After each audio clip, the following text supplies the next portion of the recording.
muito bem-vindos a Um Dedo de Prosa com Cacá. Dessa feita, o nosso convidado da noite é o pastor Jefferson.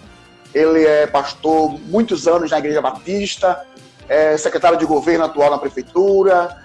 Rapaz, ele é um dinossauro na gestão pública, mas hoje, impreterivelmente, não vamos falar de gestão pública, vamos falar de situação, da questão da saúde emocional na pandemia, tá certo? Tranquilo. Então deixa eu fazer uma apresentação formal para o nosso companheiro e depois a gente vai começar a bater esse dedo de prosa.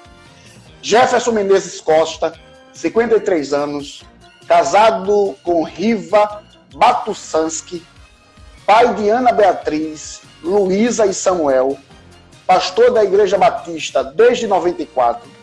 Ele é formado em Psicologia e Teologia, com mestrado em Teologia e Psicologia Pastoral, pós-graduado em Gestão Pública, Liderança Institucional e Gestão de Pessoas, professor de cursos de pós-graduação, além de professor de vários seminários teológicos em Pernambuco.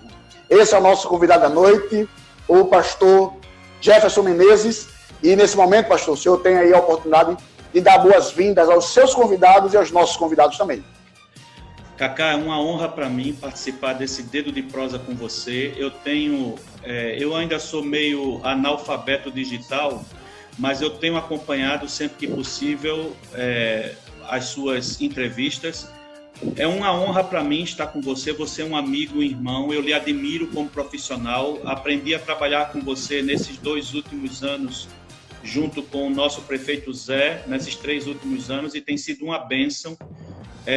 Você foi um leão lá em Brasília. Conseguimos destravar muitos convênios para Itapissuma. E falar com você e com o nosso povo, com os nossos amigos, no dia do aniversário da emancipação de Itapissuma é demais para mim, né? 38 anos que a nossa querida Itapissuma está emancipada e estou à disposição. Mande bala que hoje eu estou disposto ao que vier, tá bom para mim. Excelente, excelente. Muito obrigado, pastor, pelo carinho. Nada. A recíproca é verdadeira. Então, para a gente iniciar esse dedo de prosa, a gente já tem aí uma galera com a gente. Gente, vamos fazer aquilo que a gente sempre faz. Tem um aviãozinho, vamos chamar todo mundo, vamos convidar, bora compartilhar essa live. Quanto mais gente participar com a gente, melhor ainda. O assunto é tremendo, é muito importante. Vamos abordar muita coisa boa neste dedo de prosa. Então chama geral para a gente bombar esse negócio hoje. Então, pastor, sempre eu começo, quando a gente tem um dedo de prosa e que a gente chama os nossos convidados, eu sempre começo com a mesma pergunta para todos eles, porque a gente tem gente aqui de São Paulo, do Rio de Janeiro, eu já identifiquei gente da Bahia, então, de alguns estados que não lhe conhecem, como tantos outros de Itapissuma que lhe conhecem muito bem. Então, quem é o pastor e psicólogo Jefferson Menezes Costa? Eu sou filho de Dona Branca, uma costureira. Meu avô, seu Duda, era um pescador aí em Itapissuma. Eu estudei psicologia, me formei em psicologia em 1994 na Universidade Federal de Pernambuco. Fiz teologia no Seminário Teológico Batista do Norte do Brasil, em Recife, também em 94 eu concluí. E sou pastor desde 29 de junho de 1994. Fui consagrado ao Ministério Pastoral na Igreja Batista em Água Fria. Esse bairro de Água Fria é o bairro onde eu estou pastoreando até agora, nesses 26 anos, em 2 igrejas. A primeira Igreja Batista em Água Fria e a Igreja Batista Memorial Esperança, que é a minha igreja atual, onde eu estou desde o ano de 2005. Não é? Sou funcionário público, sou secretário de governo de Itapissuma. O atual prefeito, Jean Carlos, Gea, é o prefeito interino.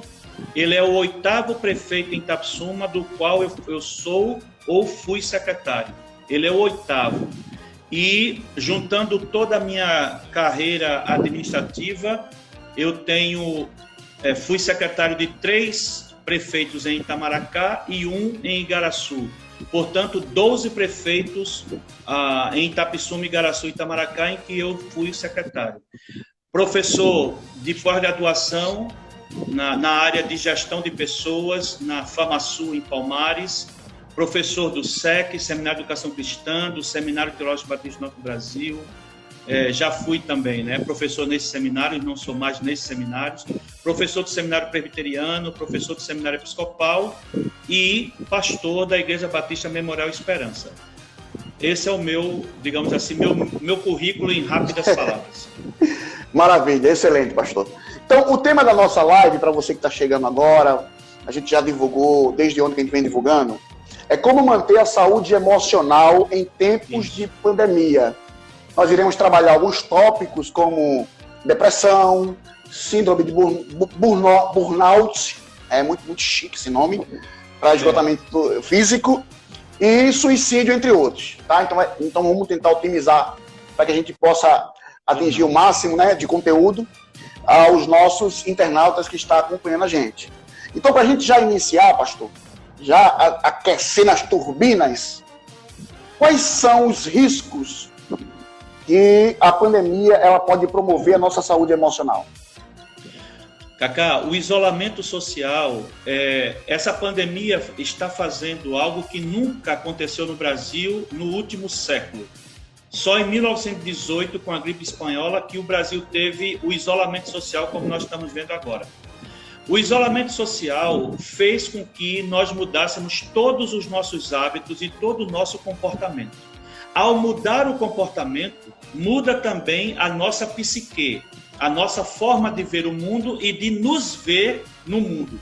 E isso muda nossas emoções, nossa inteligência emocional, nossos afetos e de fato, nós estamos numa crise. E é importante que o nosso acompanhante de hoje, nessa live, que fique ligado no seguinte contexto.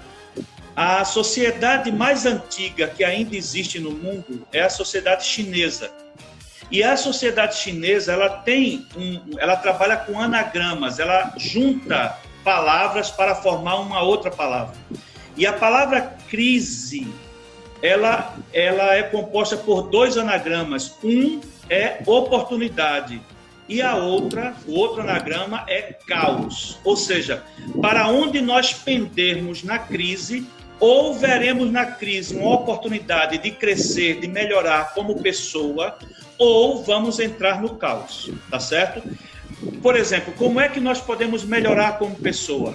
Ora, a vida corrida que temos, muitas vezes nos impede, nos atrapalha no convívio com a família, em demonstrar afeto e carinho com quem nós amamos, filhos, cônjuges, pais, parentes e amigos, porque não temos tempo para isso.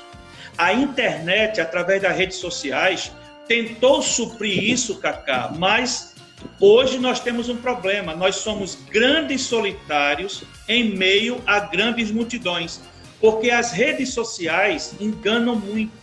Você coloca fotos em que você está sorrindo, mas você não está feliz, mas na foto não demonstra isso. Você fica mandando mensagens e carinhas e emojis e manda músicas, enfim, mas você não se abre com as pessoas na rede social. A rede social ela é muito superficial, porque quem você é de fato, você tem que ver pela janela da alma, que são os olhos. E pela rede social você não está enxergando a pessoa frente a frente, mesmo que tenha uma câmera ali. O que é que o isolamento social fez? Ele fez com que a pessoa tenha que refazer todo o seu eu. O seu eu em relação a si mesmo, o seu eu em relação ao outro, ao próximo, e o seu eu, no caso, eu sou pastor, eu tenho que falar, na sua relação com o transcendente, com Deus. Eu quero lembrar a vocês que eu sigo a linha do teísmo, ou seja, a linha de que crê que Deus existe. E, de fato, como diria Dostoiévski, sem Deus tudo é permitido, não é? Algumas pessoas querem tirar Deus da vida humana, porque aí ele pode fazer tudo sem nenhum peso na consciência. Só que Deus existe, Deus é real e Ele nos criou com um propósito. Há muitas pessoas que na universidade discutiam comigo, inclusive professores. Por exemplo, eu tive um professor de fisiologia que nós pegamos uma peça, como a gente chama, né, os cadáveres que vão lá para o SVO da Federal, e nós então estávamos trabalhando com essas pessoas lá. E o professor de fisiologia disse: olha aqui, vocês que são cristãos, me mostram onde é que está o buraco da alma nesse corpo, onde é que está o buraco da alma? Aí eu disse: professor, está aqui um cérebro, peguei um cérebro na minha mão, está aqui um cérebro, onde é que está o buraco do ódio, e do amor, e da saudade? Aí ele disse: isso não deixa marcas porque são coisas imateriais. Eu disse: exatamente. O espírito e a alma são imateriais, não são físicos, não deixam marcas no corpo, não é? Então, a psicologia, inclusive, tem esse nome porque psique, em grego, é alma, logia é estudo, né? Então, o estudo da alma humana é que forma a psicologia. E a psicologia foi evoluindo ao longo dos seus 148 anos, e nesses 148 anos de psicologia, nós tivemos a introdução da psicanálise, né, que já veio com Freud, Jung, Adler, Erich Fromm, Anna Freud e outros, que foi especificamente falar sobre o inconsciente. E, por exemplo, o isolamento social, nós estamos deixando aflorar certas coisas que nós não sabíamos que éramos capazes, ou que tínhamos, por exemplo, raivas, estresses, falta de paciência. Tudo isso está aflorando agora, porque esse é o nosso eu que está internalizado e que nós não liberávamos porque estávamos muito ocupados com as coisas do dia a dia, com os afazeres do dia a dia. Como agora estamos em casa, isso tudo está aflorando. Como vamos conviver com isso? Essa é a questão da saúde emocional. Se você não sabe conviver com isso, você vai ficar pior. Quando terminar a pandemia, você vai sair dela pior do que entrou. Mas se você souber trabalhar as emoções, os afetos, a psicologia chama de afetos, a parte afetiva, você certamente, trabalhando a parte cognitiva, que são os pensamentos, com a parte afetiva, que são os sentimentos, as emoções, você vai sair muito bem nessa pandemia. Eu vou dar dicas aqui, dicas práticas, de como você pode trabalhar a saúde emocional durante a pandemia. Perfeito, perfeito. Excelente, pastor. Excelente. Tem uma outra perguntinha que a gente separou aqui, que é o seguinte: o que devemos e podemos fazer para superar os desafios impostos pela pandemia? Primeiro de tudo, a psicologia ela é clara, Cacá. A pessoa que tem uma patologia, uma psicopatologia, por exemplo, uma pessoa que tenha depressão ou uma pessoa que tenha distúrbio de humor, não é? Ela só será curada se ela reconhecer que tem um problema, se ela admitir que tem um problema. Quem não admite que tem um problema nunca resolverá esse problema. Então, nesta pandemia, nós temos que fazer um trabalho de introspecção. O que é isso? É dar um mergulho para dentro de si, saber como eu estou tratando as pessoas, o que é que está saindo da minha boca, o meu comportamento está refletindo o quê? Se todas as pessoas estão dizendo: Jefferson, Cacá, vocês estão diferentes, você não era assim, o que é que está havendo? Aí é o sinal amarelo para a gente ter atenção, dizer alguma coisa não está bem. Trabalhar isso internamente, antes de vermos aquilo que Jesus ensinou, Cacá, no Evangelho de Lucas. Antes de você tirar o cisco do olho do seu irmão, isso, tire a trave do campo do Maracanã, que está dentro do seu olho, não é? Porque é essa a questão. Nós primeiro temos que ver os nossos defeitos e nossas limitações. Quando trabalhamos assim, nós sairemos bem de todas as crises, sem dúvida nenhuma. Excelente. Positivo. Então, já para a gente entrar agora nessa coisa mais, sabe, mais diretiva, mais específica, a gente vai para o primeiro bloco. A gente vai falar um pouco agora sobre depressão. A gente vai dividir em 3 blocos, né, de assunto. Então, de uma maneira sucinta, pastor, na sua visão como psicólogo e como pastor, o que é a depressão, quais os sintomas e as causas e o tratamento para esse tipo de enfermidade, de doença, na realidade, que até CID tem, né? Veja bem, até pouco tempo atrás, a depressão era chamada de a doença do século XX. e ela adentrou o século XXI, o século que nós estamos, e ela continua sendo a doença do século. Só que ela agora tem uma segunda vertente, que a gente vai falar mais na frente, chamada síndrome de burnout, que é o fogo apagado, né?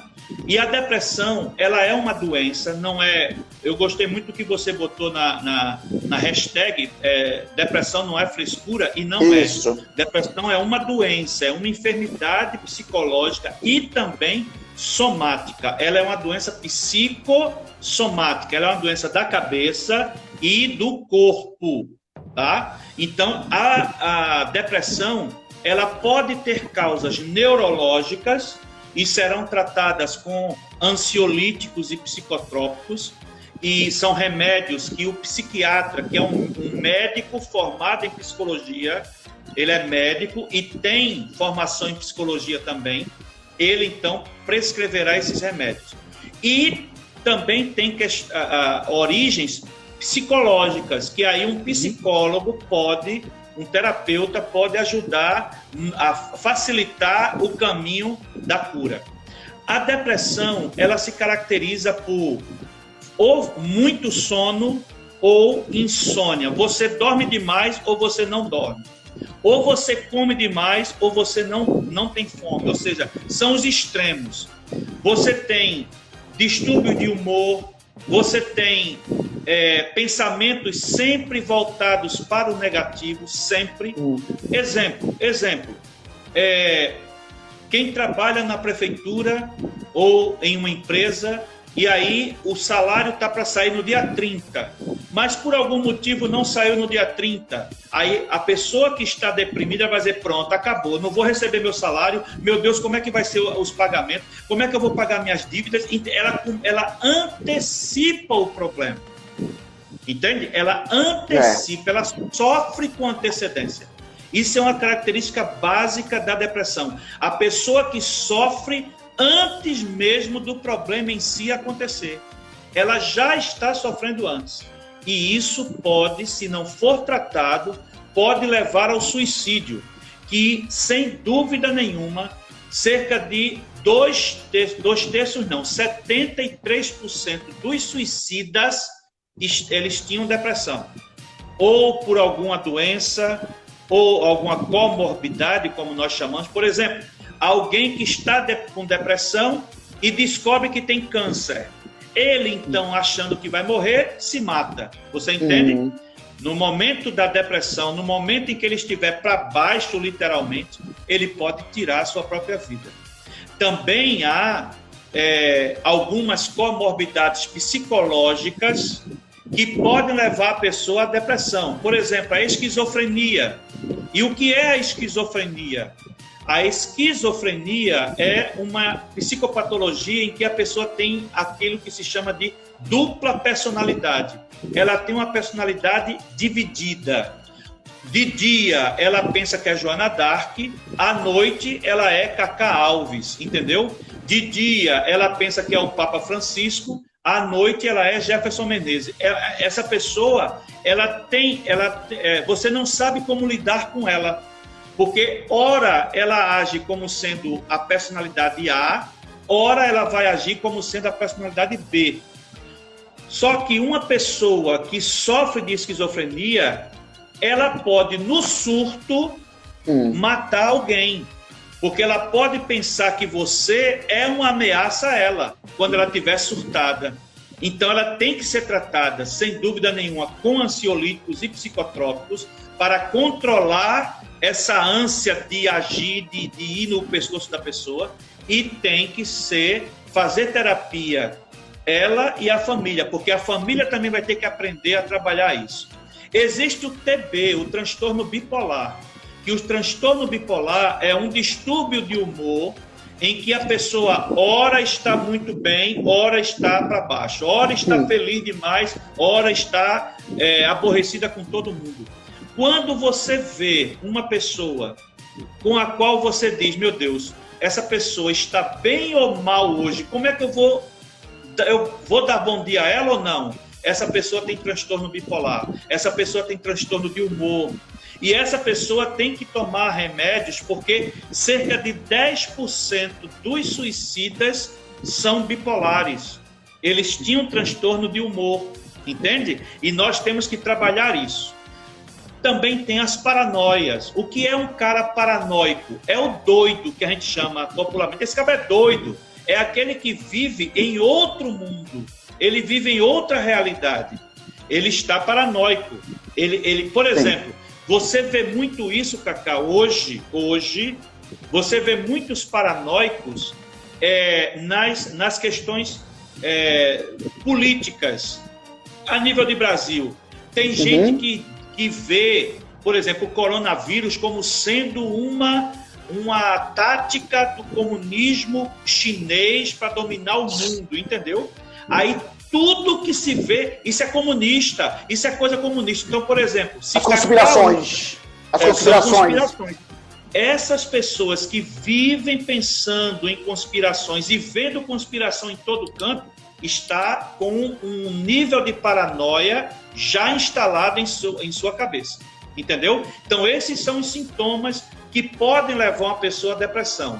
Tristeza profunda, amargura de alma, não tem vontade de viver, não tem sono ou tem sono demais, não tem fome ou tem fome demais, mudança de humor constante, ora está bem, ora está mal, ora está rindo, ora está chorando, entende? Então, por exemplo, quando eu digo transtorno de humor, Cacá, eu estou falando sem motivo aparente. Por exemplo, eu perdi uma amiga da minha mãe, que minha mãe amava muito, Dona Carminha, que morava ali perto de seu Paulo Volia, né, perto do cartório de Dona Wanda. Dona Carminha era amiga de infância de minha mãe. Ela morreu com o Covid-19. Minha mãe entristeceu-se muito e eu fiquei choroso. Mas eu tinha um motivo de estar chorando, porque eu vi minha mãe chorando, porque perdeu uma grande amiga dela. Agora, se eu apareço chorando, não tem motivo nenhum, eu não estou mal de saúde, ninguém morreu perto de mim, próximo a mim. Então, por que eu estou chorando? Não tem razão aparente? Olha, vamos ver o que é isso. Ou então a pessoa está rindo demais, viu 200 pessoas sendo assassinadas numa chacina, eu acho graça. E por que está vendo? Você está rindo sem motivo, entende?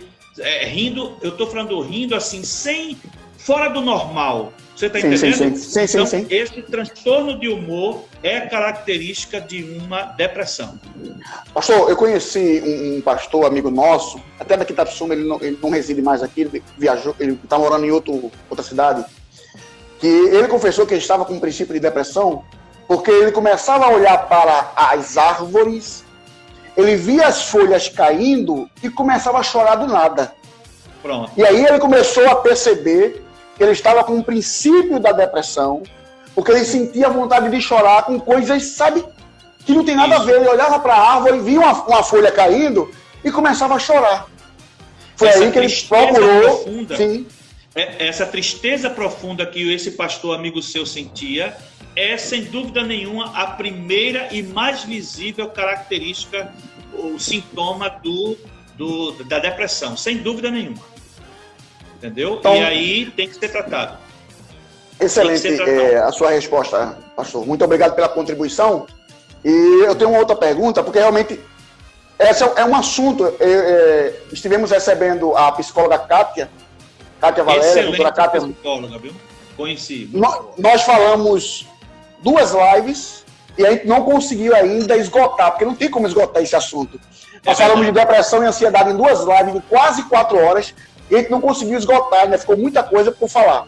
Então não é aqui numa live de 1 hora, 1h30 que a gente vai esgotar um assunto como esse. Então hoje é mesmo para a gente trazer uma outra visão de um outro profissional sobre o assunto e deixar aí as pessoas atinados para ir buscarem conhecimento, né? Está aí disponível para todo mundo. Então, pastor, tem uma outra perguntinha que diz o seguinte: é lamentável que muitas pessoas não têm estrutura física e mental de lidarem com crises, com restrições, com isolamento e todo o lixo tóxico que os telejornais e os canais de notícia estão impondo sobre os telespectadores, entre outros fatores que a gente tem vivenciado. Você acredita que tais pessoas são propensas a desenvolver depressão e por quê? Veja bem, Hipócrates, o pai da medicina, ele pegou para si o lema, não é? O lema da Academia de Éfeso, que dizia mens sana in corpore sã, a mente sã num corpo saudável. O que é ter a mente sã? É você limpar a sua mente de tudo aquilo que pode te prejudicar. Lutero foi claro. Lutero dizia: a mente vazia, a mente desocupada é a oficina do diabo. Veja lá, como é que as pessoas estão hoje, quais são os valores que novelas, telejornais e outros programas e a internet passam para nós. Primeiro, mulheres só têm valor se tiverem um corpo bonito. Então, as influências digitais são todas elas magras, com corpos de modelos profissionais e, assim, belezas estonteantes. São padrões inatingíveis. As pessoas, então, vão fazer o quê? Vão ficar frustradas porque não são iguais àquelas influências, certo? 2, você olha para os programas como o Datena, o Jornal Nacional, por exemplo. Se você assiste o Jornal Nacional hoje, você sai deprimido. Sim, porque sim. O Jornal Nacional coloca sempre em evidência a morte, os que morreram do coronavírus. Mas o Jornal Nacional, por exemplo, colocou uma série com palavras de familiares que perderam parentes, que perderam entes queridos. E é sempre uma palavra dura, não é, pesada, etc. Tudo bem. Mas por que não bota um tipo de reportagem também sobre aqueles que tiveram parentes curados, que saíram dos hospitais, que, entendeu, escaparam da morte e como estão vivendo hoje? Por que não botar também isso? Por que só dar ênfase à morte? Ora, Freud disse que quando uma mente só pensa em Thanatos, não é Thanos não, viu? É Thanatos, é a deusa da morte, Thanatos, a deusa da morte na Grécia. Isso. Quando você pensa em Thanatos, você está pensando em coisas ruins, em morte, em violência, em desemprego, em problemas. Isso é o que ocupa a tua mente. Você está indo para o lado do caos e certamente você vai ficar impossibilitado de conviver socialmente, porque você vai entrar em depressão. Agora, o que é que Freud, então, aliás, Freud não, Ana Freud nos dizia? Vá para Zoe, que é a deusa da vida, né? Vá para a deusa grega da vida, ou seja, busque a vida. É aquilo que o Senhor Jesus nos ensinou. Ele disse que tudo que é santo, tudo que é puro, tudo que é do alto, tudo que edifica, seja isso que ocupe o vosso pensamento. Isso, perfeito. Né? Que Paulo repete posteriormente. Mas nós não olhamos isso. Nós estamos tão preocupados com as coisas do dia a dia que nos esquecemos de ver que há um Deus acima de nós, que nos ama, que cuida de nós. Um dos nomes hebraicos pelos quais Deus é chamado é Yahvé Jireh, o Deus que cuida de nós, que provê todas as coisas. O salmo mais conhecido da Bíblia, que é o Salmo 23, que foi traduzido de maneira equivocada, nós aprendemos assim: o Senhor é o meu pastor, nada me faltará, não é assim? Mas no hebraico não é isso que está escrito. O que está escrito é: o Senhor é o meu pastor, Ele nunca me faltará. Então, essa é a questão. Aconteça o que acontecer, haja o que houver, o Senhor nunca nos faltará. Entendeu? Então, eu entendo muito essas pessoas que estão nessas situações que você descreveu, Cacá, mas eu quero invocar, por exemplo, pessoas na Bíblia que também tiveram depressão. É interessante isso, profetas, sim. Homens de Deus que também tiveram depressão. Eu cito, por exemplo, Elias. Elias subiu ao monte não para ver a Deus, mas ele chegou ao pé do monte do Senhor e ao invés de subir para buscar a presença do Senhor, ele desceu, foi para a caverna, 1 Reis 19, onde ele buscou a morte, ele pediu a morte. E Deus perguntou a ele: o que fazes aí, Elias? E veja que nessa experiência, Deus permitiu que Elias passasse por um terremoto, por um incêndio, por um vento impetuoso, mas diz o texto, em nenhum desses eventos Deus estava ali. Quando foi que Elias ouviu a voz de Deus? Quando ele ouviu um sussurro suave. Veja, é um cicio, é um, assim, Elias, né? Eu estou aqui. Ou seja, bem baixinho, mas se você só fica falando, se você só vive reclamando, como é que você vai ouvir a voz de Deus? Eu quero que você que está me vendo, que você guarde isso no seu coração. 600 mil pessoas, sem contar mulheres e crianças, 600 mil homens, sem contar mulheres e crianças, saíram do Egito com Moisés, no Êxodo. Desses 600 mil homens, quantos entraram na Terra Prometida? Só 2, Josué e Calebe. Os outros que entraram foram os que nasceram no deserto do Sinai, nos 40 anos de Êxodo. E por que aqueles 599.998 não entraram? Porque murmuraram contra Deus. Só viviam reclamando, só viviam murmurando contra o Senhor. Não aceitavam o que Deus fazia, não louvavam a Deus pelas bênçãos do dia a dia. E isso não acontece conosco? Quantos desempregados estão no Brasil hoje? Já se passou de 13 milhões, mas a maioria dos que estão vendo essa live estão empregados, têm onde morar, jantaram, têm o que vestir. Louve a Deus por isso. Não reclame, não viva murmurando. Enquanto tem hoje pessoas que estão dormindo nas ruas porque não tem onde morar, não tem o que comer. E como é que vão viver nessa pandemia? Você entende? Então, é tudo uma questão de atitude. Elias, eu posso citar, por exemplo, quando Sansão, ele se matou, ele se suicidou, mas matou também os filisteus que eram inimigos dele, não é? O rei Saul se matou para não ser entregue nas mãos dos filisteus. E outro servo do Senhor, o próprio Jesus, ele no jardim do Getsemani, ele suou sangue e disse: Pai, afasta de mim, se possível for. Afasta de mim esse cálice. Veja, o sofrimento de Jesus era tão grande que ele suou sangue. Mas louvado seja Deus, porque o amor ágape de Jesus foi provado ali. Porque se ele tivesse desistido ali e não tivesse ido para a cruz, nem eu nem você estaremos vivos hoje, nem com a possibilidade de termos a salvação ao nos arrependermos dos nossos pecados e crermos em Jesus como Senhor e Salvador de nossa vida. Mas nós só temos essa possibilidade porque Jesus, suando o sangue, disse: não se faça a minha vontade de homem, mas a tua, de Deus, e eu vou até a cruz, eu vou até o fim. E aí, quando chegou na cruz, ele pôde dizer ao Pai 7 palavras, mas 2 delas eu quero destacar hoje. Uma: Pai, perdoa-lhes, eles não sabem o que fazem.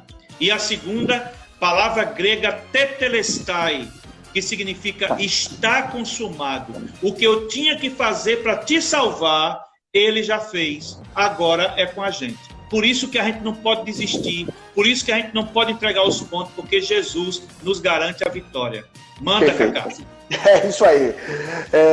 Gente, com essa resposta e com essa mensagem que o nosso pastor, nosso amigo, ele nos trouxe, a gente finaliza esse primeiro bloco, que foi tratar um pouco sobre a depressão de uma maneira bem sucinta. Agora a gente vai entrar no segundo bloco, que é para a gente falar um pouco sobre a síndrome de burnout. Não é, pastor? Eu não vou arriscar, não.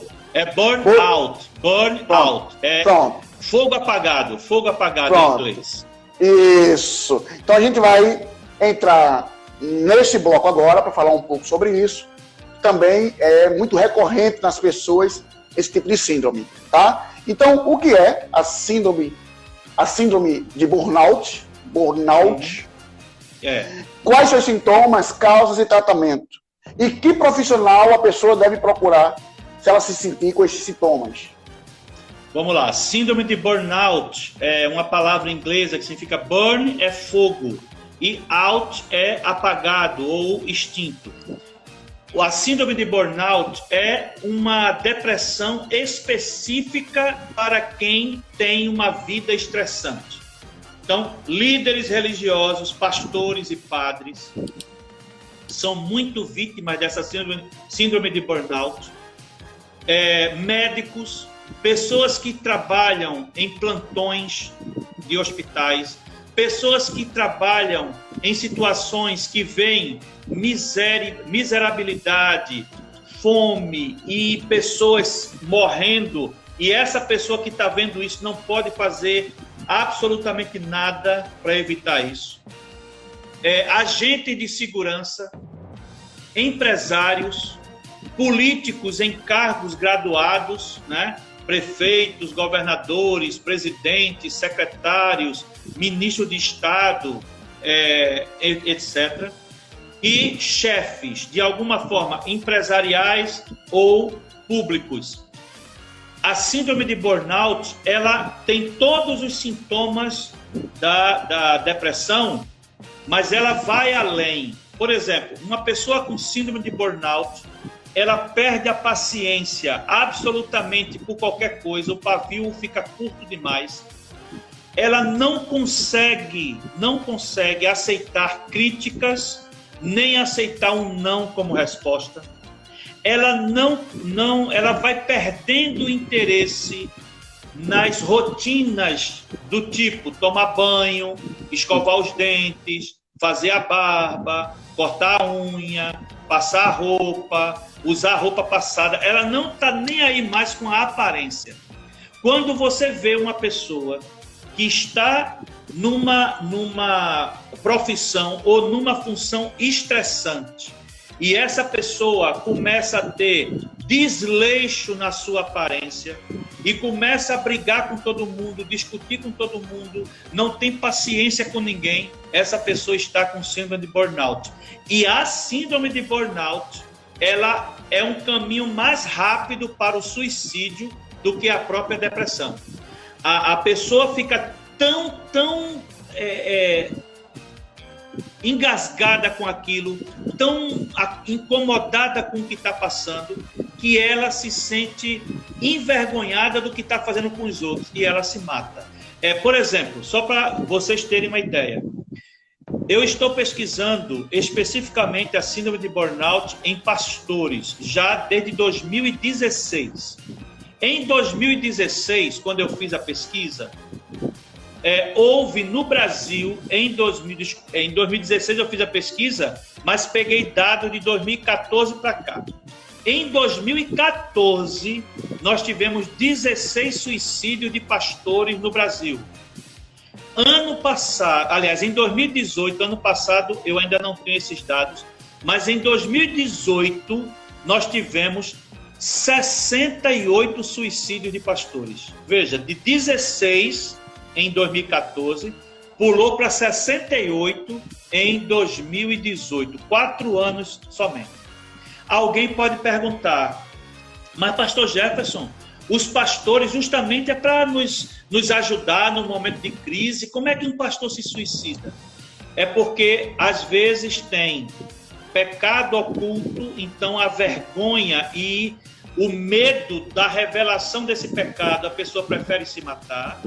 Segundo, quando tem um ministério fracassado, no sentido de a igreja não cresce, as pessoas não respeitam, não tem amor, as pessoas não têm amor por ele, e ele então, bom, já que eu não sirvo para pastor, ele se mata. Terceiro, é a frustração por querer invejar o ministério dos outros. Cacá é um influencer digital, Cacá tem um canal no YouTube que eu não tenho, Cacá tem um canal no Instagram que eu não tenho.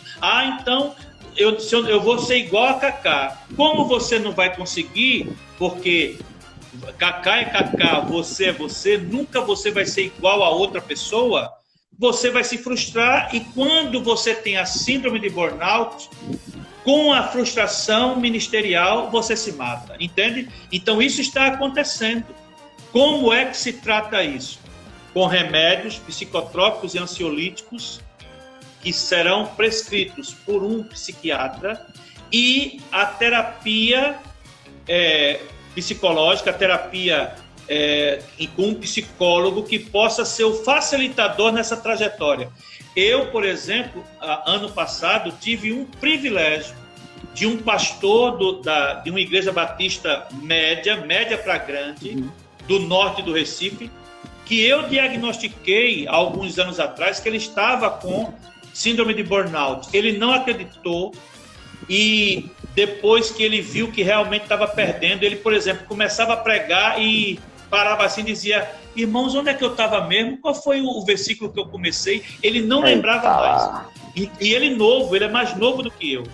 Ele é mais novo do que eu, 3 anos. E eu, então, diagnostiquei e falei com a esposa dele, com algumas pessoas da igreja.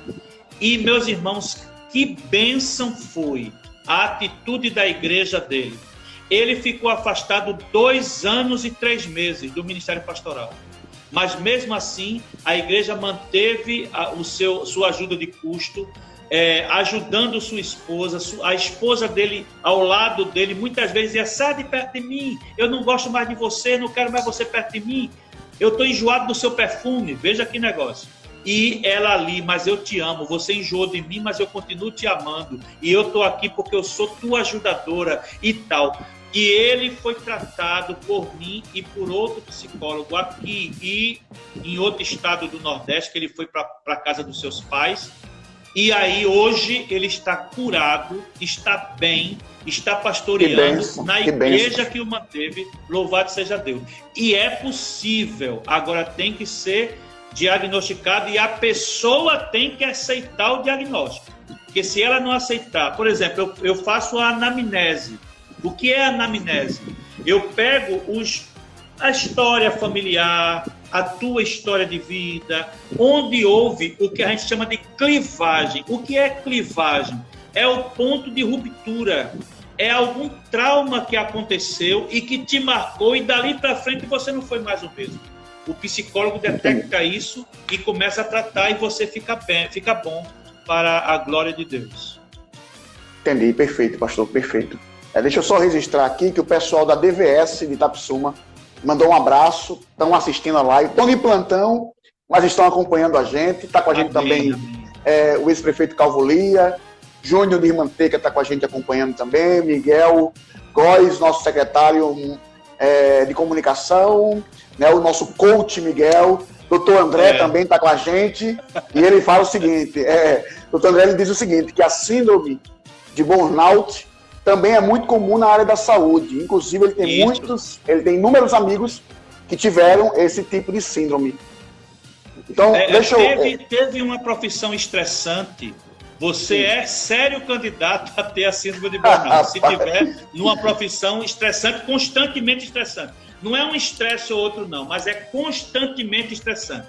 Sim, não é? Sim. Constantemente. Por exemplo, peguem a foto do presidente Bolsonaro há 1 ano e meio atrás, quando ele assumiu, e pega a foto dele agora para você ver.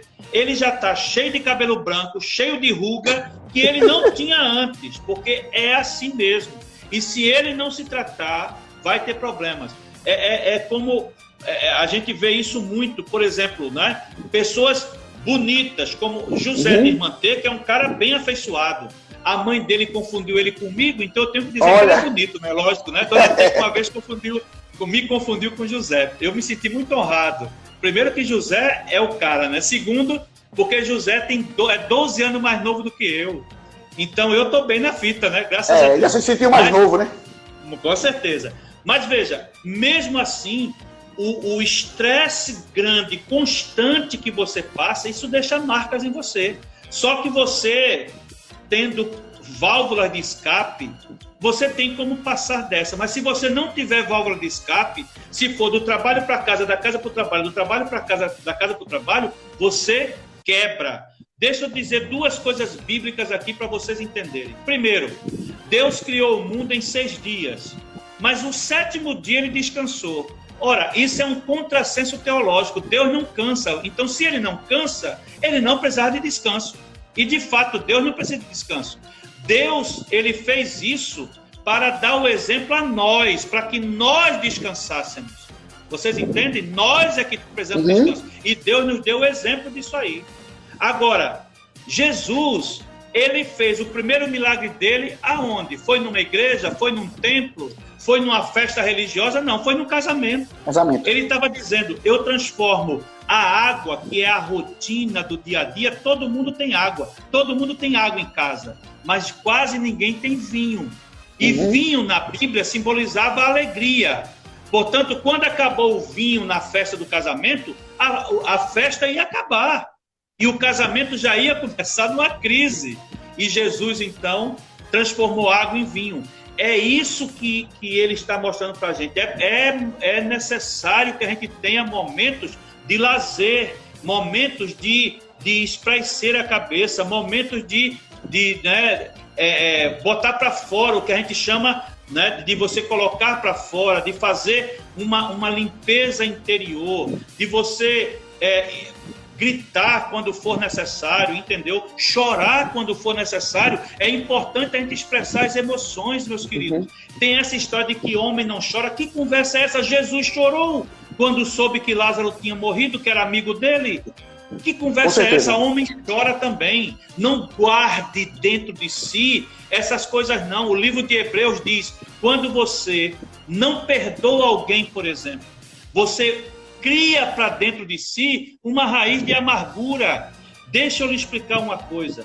Quando você deseja mal a alguém, quando você guarda ódio, rancor, mágoa, raiva de alguém, isso é um veneno que mata você primeiro. Não está matando o outro, não, de quem você tem raiva, não. Está matando você. Entende? É isso que nos ensina o livro de Hebreus, capítulo 12. Então, aprenda com a palavra de Deus. Não guarde isso. Libere perdão para quem lhe fez mal. A palavra perdão na Bíblia, no Novo Testamento, lá na língua grega, é anastase. Essa palavra anastase tem o mesmo significado de ressurreição. Quando você perdoa alguém, você está ressuscitando essa pessoa para você. Na hora da raiva, na hora daquela coisa ruim que você sentia por essa pessoa, ela praticamente morreu para você. Quando você perdoa, ela renasce para você. Veja que coisa linda. Por isso que quando um namorado briga com a namorada, ou quando um marido briga com a esposa, e eles fazem as pazes depois, esse beijo da reconciliação é o mais gostoso de todos. Por quê? Porque é o beijo da ressurreição, meu amigo. Excelente, então, beije muito, em nome de Jesus. É isso aí. Pastor, a gente tem uma perguntinha e eu só tenho aqui praticamente 5 minutinhos para o senhor trazer essa resposta, para a gente salvar essa live e voltar novamente, tá? Tamo junto. Então, ainda nascendo, falando sobre burnout, os trabalhadores que são portadores desse tipo de síndrome, eles têm direito à licença médica? Tem, porque burnout já é visto, né, no CID, e burnout é uma enfermidade incapacitante. A pessoa que está com a fase aguda da síndrome de burnout não tem a mínima condição de trabalhar, tem que ser afastada e mais. A licença vai ser muito mais do que 6 meses, mas muito maior do que 6 meses, porque vai precisar de muito tempo para se recuperar. Sem dúvida nenhuma. Excelente resposta. Então, gente, quando desconfiar, pastor, quando é que a gente deve desconfiar que uma pessoa está passando por problemas de esgotamento profissional? Seria a síndrome, né, de burnout, como a gente falou. Quando ela começa a ter um discurso fixo de que a vida não presta, de que nada está bom, de que seria bom se Deus levasse ela logo. Enfim, todas as conclusões que ela fala são sempre negativas, são sempre voltadas para o mal, para coisas ruins. quando há uma fixação negativa de pensamento, é preocupante. A gente já tem que cuidar dessa pessoa. Entendi. Então, eu tenho uma outra pergunta. Agora a gente vai entrar no terceiro bloco. A gente já falou um pouco sobre depressão. Acabamos agora, esse momento, falando um pouco sobre a síndrome de burnout, como o senhor mesmo falou. Inclusive, o senhor até me testemunhou que diagnosticou um prefeito, não foi isso no interior? Sim, foi o prefeito de Petrolândia. E ele inclusive, renunciou ao mandato, porque foi agora, nesse mandato agora, ele renunciou ao mandato, ele foi prefeito durante 8 meses. No mês de agosto de 2017. Em agosto de 2017, ele renunciou, porque um primo dele, que também é pastor, me chamou, eu conversei com ele e fiz a anamnese dele. E eu então disse: o senhor tem todas as características da síndrome de burnout, o senhor vai ter que parar por algum tempo para se tratar. Mas qual era o problema? O problema é que ele nunca tinha sido político antes. Ele era um pastor que tinha um projeto social na cidade de Petrolândia, um projeto social muito, muito importante, e o prefeito, então, o escolheu para ser o candidato do prefeito. Ele ganhou e quis trabalhar, só que ele não estava acostumado com as demandas políticas dos grupos políticos que estavam com ele, ou do grupo político que estava com ele. Aí ele, então, se estressou e jogou tudo para o alto, e ele deixou a vida pública, deixou a política e voltou para seu projeto social e para sua igreja e abandonou a prefeitura. Ele só foi prefeito durante 8 meses. É o prefeito de Petrolândia, aqui em Pernambuco. Eu posso dizer o nome dele porque ele já disse várias vezes que abandonou mesmo e pronto, entendeu? Então não há nenhum problema ético nisso. Entendi. Então, a gente percebe, pastor, que ambos, tanto a depressão quanto o burnout, também tem essa questão Tá dizendo que minha tela travou. Tá normal, gente, aí? Tá normal, para mim tá normal. Tá ok, né? Tá me vendo tranquilamente? Tô tranquilo. Então pronto. Então, pastor, ambos, tanto a depressão quanto a síndrome de burnout também tem a ver muito também com esgotamento físico, né? Se você não tiver... Tem a ver... Também, né? Sim. Contribui em si. Tem a questão o que a gente chama da neurologia fisiológica. A pessoa que tem um corpo esgotado, uma pessoa que se alimenta mal, que não dorme bem, que a pessoa terá problemas sim. Essa entendi. Pessoa, ela terá problemas sim. Como é que, por exemplo, você tem... quando você toma multivitamínicos como Centrum, como outros, você tende a melhorar um pouco. Por quê? Porque você está alimentando o corpo com nutrientes que você não estava dando porque está sendo mal alimentado. Quando você faz exercícios, você sabe disso, você libera a endorfina. E aí a endorfina lhe dá uma sensação de prazer. A endorfina é o mesmo hormônio, digamos assim, que é liberado quando você come chocolate, por exemplo. Lhe dá aquela sensação de prazer, não é? Então, de fato, a alimentação saudável, uma vida de exercícios físicos, né? Isso lhe traz um ganho muito grande, tanto fisiológico quanto psicológico, sem dúvida nenhuma. Perfeito. Então a gente termina esse bloco, que é o segundo bloco, e a gente vai entrar agora para o bloco que a gente combinou, que é o bloco onde a gente vai tratar um pouco, claro, de uma forma, não tem como esgotar o assunto, não tem, é impossível esgotar em minutos, em horas, né? Então a gente vai falar um pouco sobre o suicídio, que faz parte também da saúde emocional, que estamos tratando aqui, que o pastor está tratando aqui tão ricamente de conhecimento, de detalhes, para a gente aprender um pouco mais, tá? Então, pastor, trazendo essa temática do suicídio, O suicídio tem sido uma opção mais cruel, difícil e cada vez mais crescente de se lidar com a depressão. Por que acontece isso, pastor? Por que as pessoas que têm depressão, o Sócrates falou que otimiza de alguma forma, quando a pessoa também tem a síndrome de burnout, elas levam para esse lado? Por que elas tomam essa decisão? Por que essas pessoas têm esse tipo de pensamento suicida, de tirar a própria vida? Veja bem, eu vou falar de uma maneira muito clara para que as pessoas possam entender. O suicida, o maior desejo dele é acabar com a dor, acabar com a sua dor. É uma dor causada pela depressão, em geral, por uma tristeza imensa, por uma enfermidade que vai corroendo a tua alma e você precisa de ajuda,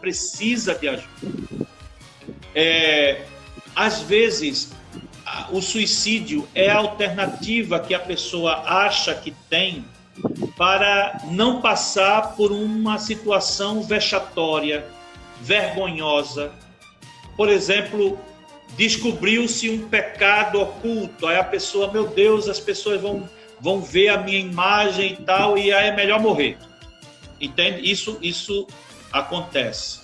Como também você sendo ameaçado. Você entrou em algum esquema e as pessoas que estão se beneficiando desse esquema estão ameaçando você porque você quer sair fora do esquema. Por exemplo, quem entra em casos de tráfico de drogas, por exemplo, ou corrupções outras, entende? Aí a pessoa, para não morrer, se mata. Outra coisa também é a pessoa se livrar desses pensamentos negativos que rondam a sua mente constantemente.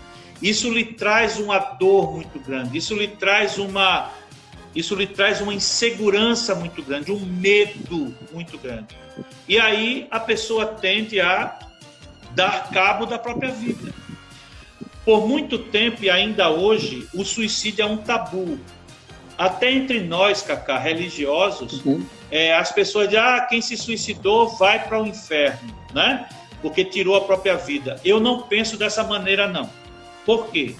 Porque na pesquisa que eu faço desde 2016 sobre suicídio, eu vi vários relatos científicos, e você me conhece e sabe que eu gosto muito não do que eu ouvi falar, mas eu vou na fonte. Então eu vou citar algumas fontes aqui.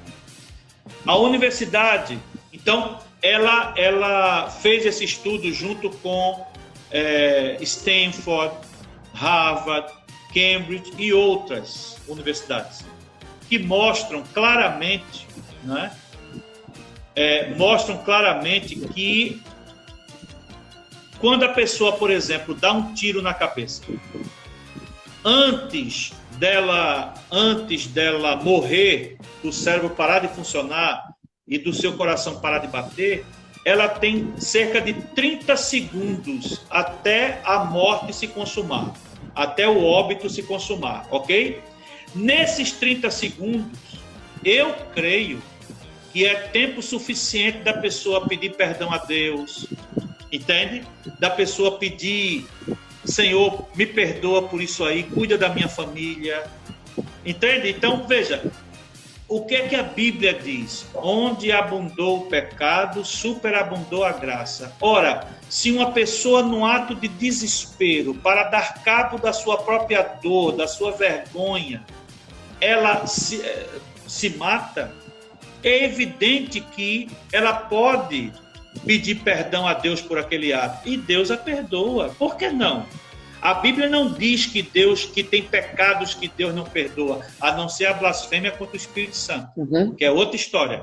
Mas essa questão de você errar, pecar, tirar a própria vida e pedir a Deus que perdoe, sem dúvida nenhuma, Deus pode perdoar. sem dúvida nenhuma Deus pode perdoar. Você está entendendo? E outra, Cacá, e demais companheiros aqui que estão vendo. Deus não é humano. Ele não nos vê como nós vemos. Deus nos vê como nós somos. É diferente. É importante que o povo entenda que a Bíblia, por exemplo, quando fala de tempo, a Bíblia usa duas palavras. Usa a palavra kairos, que é o tempo de Deus, é o tempo da eternidade, então não tem começo, nem meio, nem fim. É um tempo contínuo em grego. É um tempo contínuo, sem começo nem fim. E o outro tempo é o tempo cronos. É o nosso tempo. É o tempo cronológico, é o tempo de relógio, de dias, horas, segundos, meses e anos. Esse tempo é o nosso, mas não é o tempo de Deus. Deus sabe quem vai se matar antes da pessoa se matar. Não é? Ele sabe. Com certeza. Agora, Deus nos deu livre-arbítrio para nós decidirmos o que vamos fazer com a nossa vida. As consequências dos nossos atos, Deus vai nos chamar a prestar contas a Ele. Sim, sim. Porém, nós temos a liberdade de fazer o que quiser com a vida. Mas as consequências das escolhas, nós vamos ter que responder diante de Deus. Isso é ponto pacífico. Agora, meus queridos, se eu cometo um erro, não só se eu mato alguém e me arrependo, eu vou pagar as penas da lei por esse crime, eu vou ser preso e tal. Mas eu vou ser perdoado por Deus porque eu me arrependi. Entende? Agora, da mesma forma, uma pessoa, por exemplo, que traiu outra, que cometeu adultério, evidente que ela vai passar pela vergonha, não é, de ter que explicar para o seu cônjuge o que aconteceu. O seu cônjuge pode acreditar ou não, pode aceitar ou não, ok. Porém, você pode se arrepender e você ser perdoado, por que não? Agora, se você faz isso constantemente, não é? Aí não houve arrependimento, porque o arrependimento implica em mudança de vida. Isso. A palavra metanoia, não é? Ela implica em mudar a noia, mudar a mente. Noia é mente. Perfeito. Não é? Então, você muda o seu pensamento. Noia tem mais a ver com pensamento, com a mente funcionando, a mente funcional, tá? Seria mais ou menos o que hoje a psicologia fala, né, sobre a inteligência emocional, que é diferente da inteligência funcional. Inteligência na área de matemática, de cálculo, de engenharia, é uma coisa. Inteligência emocional é como você aprende a trabalhar com a sua afetividade e usar os afetos e as emoções a seu favor e não contra você. Essa é a questão. Por exemplo, gente que se precipita. Eu vou processar, eu vou matar, vou esfolar, vou fazer, vou acontecer. Essa pessoa é imatura emocionalmente. Ela não tem inteligência emocional. Mas quando ela entra no nível de maturidade emocional, ela vai dizer, aquilo que Esdras e Neemias disseram a Sanbalate e Tobias. Lembram disso? Esdras e Neemias estavam construindo os muros de Jerusalém. Sanbalate e Tobias zombando, tirando onda, mentindo, escarnecendo, né, chamando de otário, de ladrões, de burro, de não sei de quê, de fracos. E aí vieram dizer a Neemias e a Esdras, Sanbalate e Tobias estão falando mal de você. Vocês não vão reagir, não, Eles estão esculhambando vocês todos os dias. E aí, Esdras e Neemias, principalmente Neemias, responde: estamos fazendo uma grande obra, não podemos descer. Descer com um sentido duplo. Descer porque eles estavam no andaime, fazendo o muro, mas descer também no sentido moral. Eu vou ficar no nível desses caras, eu vou esculhambar também, eu vou para a internet botar, né, palavras chulas para eles, eu vou ficar respondendo. Essa é a questão. Essa é a questão. Tem que se ter inteligência emocional. Você está sendo atacado porque você Você está sendo atacado porque você tem conteúdo. Se você não tem conteúdo, você não é atacado. Se você não incomoda, ninguém vai mexer com você. O problema é esse. Agora, no trabalho, por exemplo, vejam como é difícil, Cacá e demais companheiros, como é difícil, por exemplo, agora, na pandemia, para o pessoal da área de saúde. Eu estava em Itapsuma, eu agora estou em casa, mas eu estava em Itapsuma, na casa de minha mãe, e meu primo recebeu uma mensagem de um amigo nosso, dizendo que o hospital de Itapsuma tinha sido fechado, os portões fecharam, e porque tinha 50 pessoas com o Covid-19 e estava todo mundo doido, sem saber o que fazer, não é? E aí fechou o hospital, não saía ninguém, nem entrava ninguém. Aí eu disse, se é assim mesmo, Falei com a secretária de saúde, Benedita, que tem sido uma guerreira, uma leoa, competente, mas mais do que Benedita, eu quero aqui cantar loas, honras à equipe da saúde como um todo, ao pessoal da vigilância sanitária, ao pessoal do SAMU, nosso amigo Ninho e outros que estão aí doentes. Força, meu irmão, vai dar tudo certo, você vai se recuperar. Médicos, enfermeiros, técnicos de enfermagem, os maqueiros, as pessoas que fazem as fichas, que estão nos plantões, os porteiros, enfim, os guardas municipais que estão lá, todo mundo, o pessoal da limpeza, o pessoal da cozinha, todo mundo tem sido guerreiros, leões. Aí eu liguei para a secretária, Bené, o que é que está havendo? Não, ela fala bem manso, né? Não, meu amor. São 2 pessoas que estão confirmadas, estão esperando senha para irem para o hospital de referência. E 3 que estão com os sintomas, mas já estão aqui no isolamento. A gente está esperando esses 2 serem liberados para o hospital para poder cuidar desses 3 aqui, que também certamente vão receber as fichas, né, para as senhas para serem internados. Eram 5 pessoas, Cacá. E não fechou nada. E estavam dizendo que eram 50 pessoas.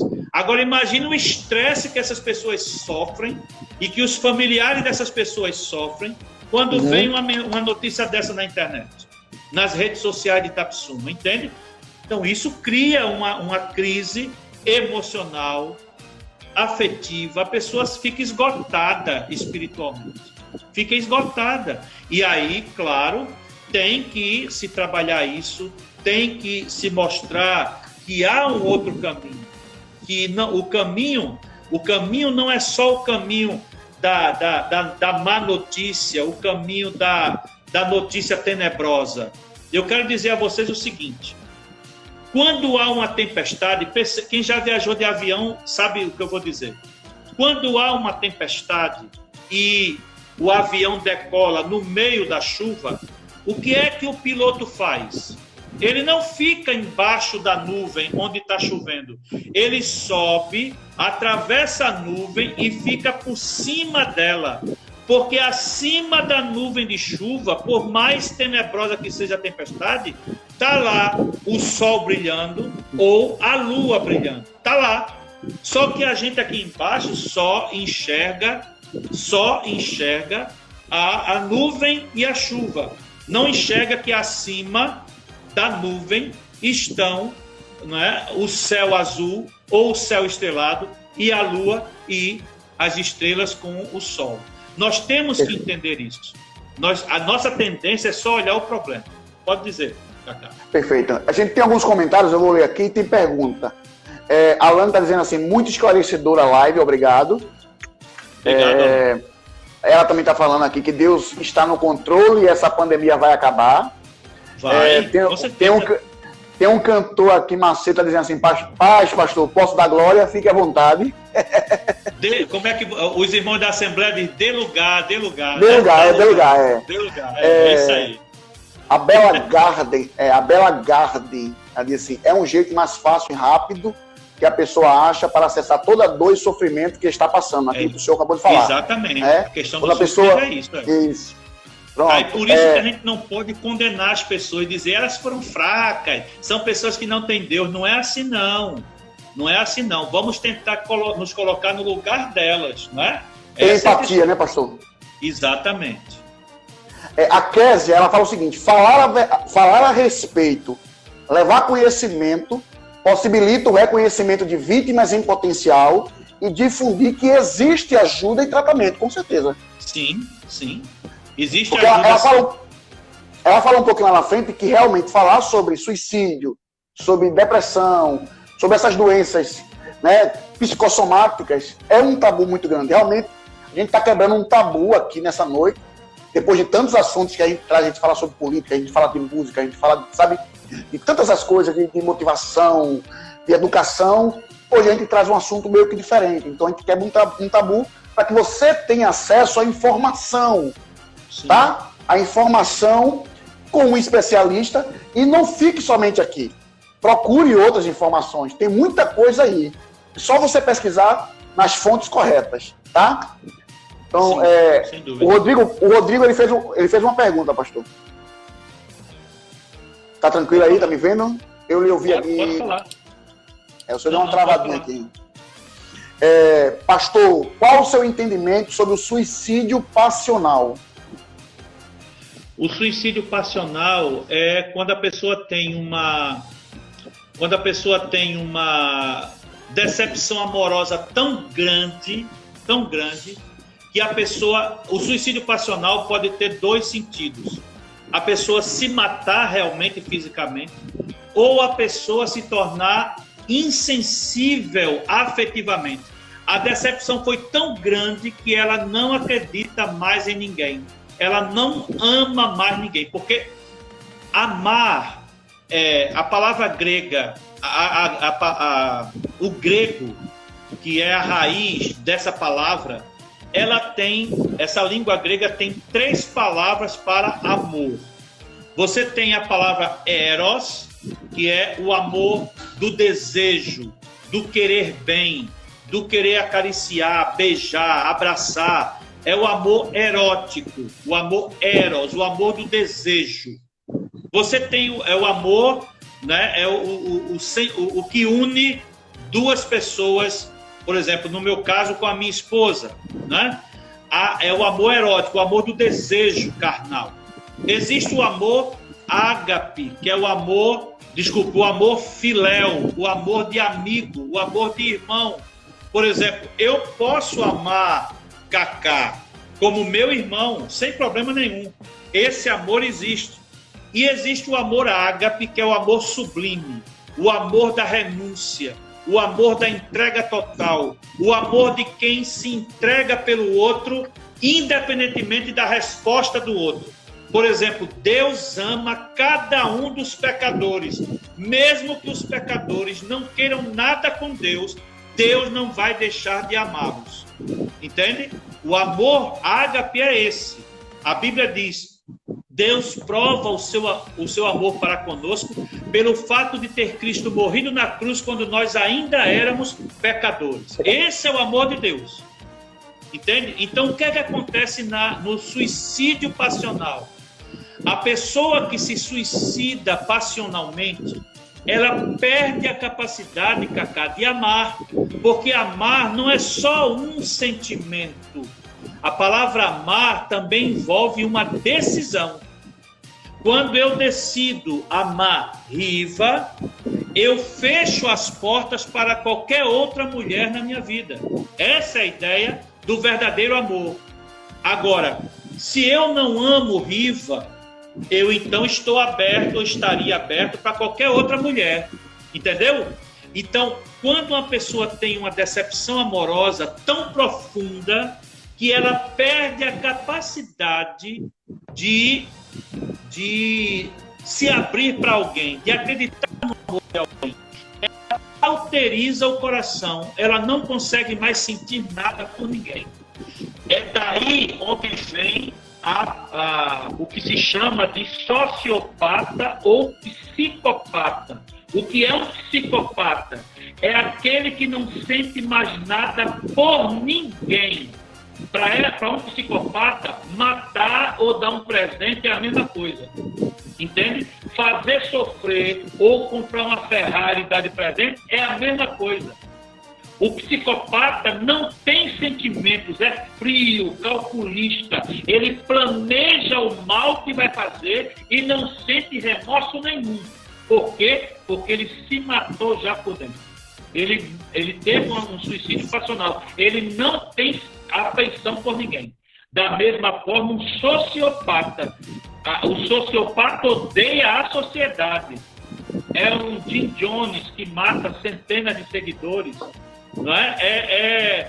São vários casos de pessoas que levam os seus seguidores a se autodestruírem e não sentem nada por isso. Nada. Para ele, pode incendiar um asilo ou um orfanato. Para ele está tudo certo. Sociopatas e psicopatas já morreram por dentro e estão vivos como zumbis sociais. Então, Rodrigo, eu espero aí que o pastor tenha sanado ou, né, satisfatoriamente a sua pergunta, né, e respondido. Então, pastor, a gente tem algumas perguntinhas, a gente vai entrar também na hora do parafrasear, que é uma brincadeira que a gente faz. Mas, assim, em rápidas palavras, na sua visão como pastor e psicólogo, como lidar com os pensamentos suicidas? Você tem que tirar o foco. O problema é foco. Foque não nos pensamentos suicidas, mas foque na vida, foque na família, foque em quem lhe ama, foque nas pessoas que lhe querem bem, porque na hora do pensamento suicida, você só pensa uma coisa: não tem jeito, não tem jeito, não tem jeito. Tem jeito sim, tem jeito sim. A Bíblia diz no livro de Provérbios que há esperança para a árvore cortada, que mesmo apodrecida no meio do caminho, ao cheiro das águas, ela brotará novamente. E que cheiro de águas é esse? É o Espírito Santo, a água da vida, que nos dá vida e vida eterna. Não se entregue, não entregue os pontos, não desista da vida. Mude o pensamento e focalize em Deus. Como Paulo diz, olhando para Cristo, o autor e consumador da nossa fé, deixando as coisas que para trás ficam. Paulo disse o quê? O bem que eu quero fazer eu não faço, mas o mal que não quero fazer, esse eu faço. Miserável homem que sou. Ele admitiu o seu erro. O profeta Isaías disse: ai de mim, eu estou perdido. Eu sou um homem de lábios impuros que habito no meio de um povo de impuros lábios. E os meus olhos viram a Deus. Eu estou perdido. Porque quando ele viu a Deus, ele pecador, com lábios pecadores, vivendo no meio de pecadores, o que foi que ele ouviu do coro celestial? Os anjos cantando: Yahvé é Kadosh, Kadosh, Kadosh. Jeová, né, o Senhor, é santo, santo, santo. E ele pecador, lidando com Deus santo. Estava perdido, mas Deus tirou uma brasa do altar, queimou o pecado não era a boca suja dele, Deus queimou a boca dele dizendo: eu te purifico dos pecados. É isso que Deus quer fazer na nossa vida. Ele quer nos dar razão para viver. Ele é a razão para viver. Jesus Cristo é a razão do nosso viver. Não é a política, não é o salário, não é um carro novo, não é uma casa abastada com piscina, o que for. Não é isso que dá sentido à vida. O que dá sentido à vida é o Senhor. Eu quero repetir uma frase de Leon Tolstói, quando ele escreveu o livro Ana Karenina. Ele disse assim: há um vazio dentro do ser humano que é exatamente do tamanho de Deus. Ou seja, só Deus preenche o vazio do ser humano. Só Deus. Sexo não preenche, imoralidade não preenche, dinheiro, riquezas não preenche, fama e poder não preenche. O que preenche a nossa vida é Deus. Só o Senhor pode preencher o vazio da nossa alma. Está com pensamentos negativos, pensamentos suicidas? Foque no Senhor. Foque no amor de Deus por você. Se ninguém te amar, se você se decepcionou com as pessoas, se você foi traído por alguém, foque no amor de Deus que é real. Deus não te trai, Deus não esquece de você, Deus te ama, Deus não é falso com você. Concentrando no Senhor, vai dar tudo bem. É isso que eu tenho a dizer a você. Tem uma contribuição aqui, pastor, está dizendo assim: eu tenho uma irmã que mora em Garaçu, ela vive em um relacionamento abusivo, está sempre em depressão e uma luta muito grande. Só quem passa sabe como se sente uma pessoa que sofre. Ela não está em depressão, porque ela tem um motivo para estar sofrendo. Ela tem um relacionamento abusivo. Essa é a questão. Ela tem que resolver esse relacionamento abusivo. Percebe? A depressão estaria instalada se ela não tivesse uma motivação, mas ela tem um relacionamento abusivo. Então, a minha orientação é: resolva esse relacionamento abusivo. Só ela pode fazer isso. Se ela não tem forças para isso, ou se está sendo ameaçada de morte, por exemplo, os parentes mais próximos têm que assumir essa responsabilidade, porque senão vai chegar o momento em que vai ser tarde demais. Tá entendendo, Cacá? Nesse caso, ela pode tomar uma atitude de violência, porque isso também pode acontecer. Tem gente que diz assim: fulana é muito calminha, fulana não faz nada. Cuidado com essas pessoas calminhas, porque na hora em que transborda o copo, meu amigo, o que tiver à mão, ela vai fazer uso para dar cabo desse sofrimento. Não tenha dúvida disso. Não tenha dúvida disso. O problema aí é o relacionamento abusivo. Pode dizer. Certo. A Kézia diz assim: a escuta é importante. Quem sofre precisa se sentir acolhido, de fato, né? Claro. Veja, quando o Senhor... É importante que a gente entenda isso. Quando o Senhor diz na Bíblia, né? Buscar-me-eis e me achareis, quando me buscardes de todo o vosso coração. Quando a palavra de Deus diz: serei achado de vós, diz o Senhor, é porque Deus é um Deus que ouve, mas sobretudo Deus é um Deus que vê. Cacá e queridos amigos, uma das coisas que mais me surpreende na Bíblia é a oração, é quando Jesus ensina a gente a orar em Mateus capítulo 6. Ele diz: quando você quiser falar com o Pai, quando quiser falar com Deus, entra no teu quarto em secreto, e o teu Pai que vê em secreto te recompensará. Eu ficava incrível, eu disse: espera aí, Jesus está falando de oração. Como é então que ele está dizendo e o Pai que vê? Deus vê a oração? Vê, porque quando você está falando, Deus está olhando o teu coração para saber se o que você está falando está batendo com o que você está sentindo, com o que você faz. É coerente o que você fala com o que você faz? É coerente o que você está dizendo com o que está aqui dentro? É isso que o Senhor está dizendo. Perfeito. Ele está dizendo: eu ouço, mas eu também vejo. Por isso que nós devemos buscar a Deus. Meus queridos irmãos, Sansão encontrou alento no Senhor. Moisés pediu para Deus riscar o nome dele do livro da vida, encontrou alento no Senhor. Elias encontrou alento no Senhor. Davi, quando escreveu o Salmo 51, o Salmo 32, ele estava no fundo do poço. Quando ele escreveu o Salmo 40, ele diz: esperei com confiança no Senhor e ele se inclinou para mim e me ouviu quando clamei por socorro e tirou-me de um poço de lama e perdição, de um tremedal de lama, colocou-me os pés sobre a rocha e me pôs nos lábios um novo cântico, uma nova canção, um hino de louvor ao nosso Deus. Aí veja a bênção: aquele que estava no buraco, aquele que estava na lama, aquele que clamou por socorro, quando Deus o resgata, quando Deus o põe de pé, quando ele diz: colocou meus pés sobre a rocha, ele está dizendo: colocou meus pés em lugar firme, onde eu não vou vacilar, onde eu não vou tropeçar. E aí ele diz: e me pôs nos lábios uma nova canção, um hino de louvor ao nosso Deus. Muitos verão essas coisas e verão e confiarão no Senhor.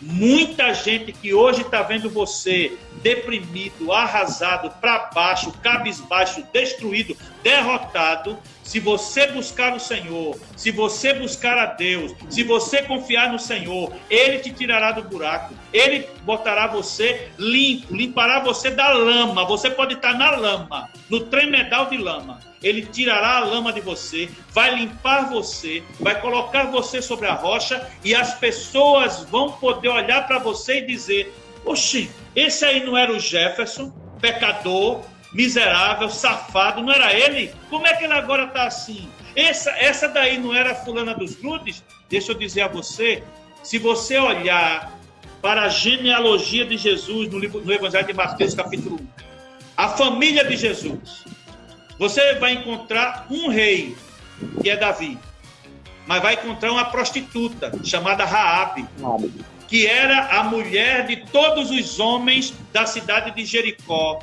Quando Jericó foi destruída, Deus mandou lá uns espias, e ela viu os espias que eles tinham um comportamento diferente, porque crente tem um comportamento diferente, e ela viu isso e disse: de onde vocês são? E ele falou o que ia acontecer com a cidade. Ela disse: eu creio nesse Deus de Israel. O que é que eu tenho que fazer para me salvar? E Deus salvou aquela mulher. E aquela mulher se converteu. E Deus mudou a vida dela. E ela, de prostituta, foi transformada numa mulher de bem, numa mulher íntegra, numa mulher casada com seus filhos. E ela foi ascendente de Jesus. Ela é tataravó de Jesus, do Salvador, do Messias. Veja que coisa, uma ex-prostituta. Esse é o Deus que muda a tua sorte, é o Deus que muda a tua vida, é o Deus que muda o teu destino, se você o buscar em nome de Jesus. Diga, Cacá. Excelente. Então, pastor, a gente está chegando já ao finalzinho dessa live. Vamos até meia-noite, não? A Ana está dizendo assim: celular descarregando, que pena, mas estou satisfeita. Que live abençoada. Fica com Deus, Cacá, e que nosso Senhor abençoe você, o pastor. Muito obrigado, Lani, e Deus te abençoe também. Então, gente, a gente está chegando ao finalzinho, e agora a gente vai para a hora do parafrasear. Pastor, é o seguinte: nessa hora do parafrasear, a gente separa algumas palavras aleatórias daquilo que o senhor falou nessa noite, explanou. E aí o senhor vai me trazer uma resposta com uma palavra, uma frase ou um pensamento. Tá certo? Certo. Então a gente vai dizer algumas palavras aleatórias, e aí o senhor vai dizer o que é que significa. E você também pode participar, escrevendo aí nos comentários também o que você acha da palavra e a resposta para esse momento da hora de parafrasear, como a gente sempre faz. Então a primeira palavra, pastor, nessa hora de parafrasear é emoções. Cuidado com elas. Depressão. Inimiga que tem que ser levada a sério. Redes sociais. Pode ser uma bênção como uma maldição também. Medo. Faz parte da vida. Automedicação. Nunca faça isso. Pandemia. Oportunidade de crescimento pessoal. Isolamento social. Um mal necessário. Cura interior. Objetivo de vida. Libertação. Alvo da nossa vida. Só há libertação em Cristo. E por fim, para a gente terminar esse parafraseando, esperança. Esperança é o dínamo que nos leva a agir. Temos que agir motivados por uma esperança. A nossa esperança é Jesus Cristo. Jesus Cristo é a única esperança. Excelente, pastor. Muito obrigado por estar conosco. Eu tenho uma perguntinha e depois a gente vai para as considerações finais. A Risonete está dizendo que rede social é bom quando sabemos usar, de fato. Exatamente, né? Então, a última perguntinha, para a gente depois ir para as considerações finais, é como os psicólogos irão poder contribuir depois que tudo isso passar. Certamente vamos poder contribuir bem, Cacá, porque muita gente vai sair mal dessa pandemia. Muita gente vai precisar muito da ajuda dos psicólogos. E nós estamos aqui para ajudar. Aquilo que eu puder fazer, por exemplo, eu estarei à disposição para vocês. Excelente. Então, pastor, muito obrigado. A todos vocês que estiveram conosco, muita paciência. Que Deus continue vos abençoando tremendamente. Foi muito bom tê-los conosco. Então, terminar a semana com essa palavra de esperança, com essa palavra de vida, com essa palavra de motivação, é bom demais. Então, pastor, muito obrigado. Geralmente a gente tem, né, um tratamento diferente, um assunto diferente, que é relacionado à gestão pública. A gente vai marcar um outro momento também para tratar sobre isso.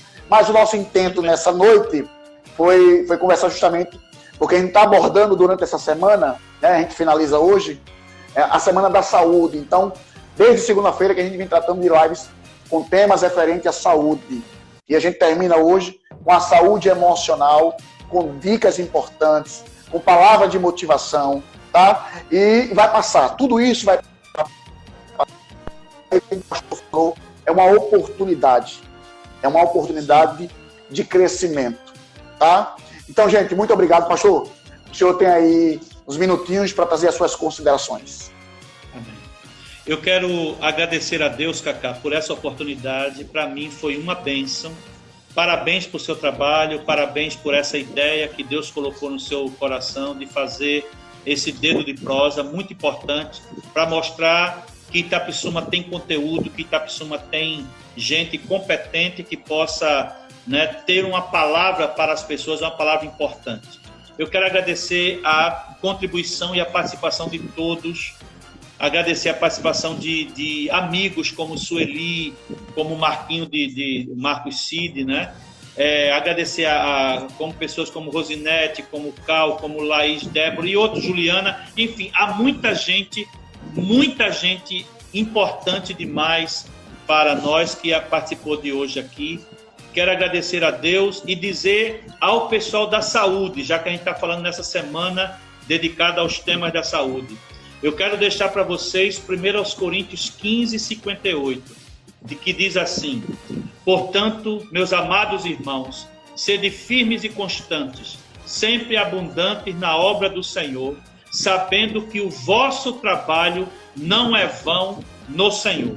O trabalho de vocês não é vão. Mesmo que ninguém valorize, Deus está abençoando vocês em nome de Jesus. Muito obrigado. Que a graça do Senhor Jesus, o amor de Deus nosso Pai, a comunhão e as consolações do Santo Espírito sejam com todos vocês, com suas famílias, hoje e para todos sempre. Amém. Muito obrigado por essa oportunidade. Fiquem na paz do Senhor. Queridos, então, muito obrigado. Deus abençoe vocês. Pastor, Deus continue lhe usando e lhe abençoando, a sua esposa Amém. Também, aos seus filhos, suas filhas Amém. E ao pequeno Samuel. Deus continue abençoando tremendamente a todos os itapissumenses. Parabéns, né? Hoje 38 anos de emancipação política. A você que veio de outros estados, que está com a gente.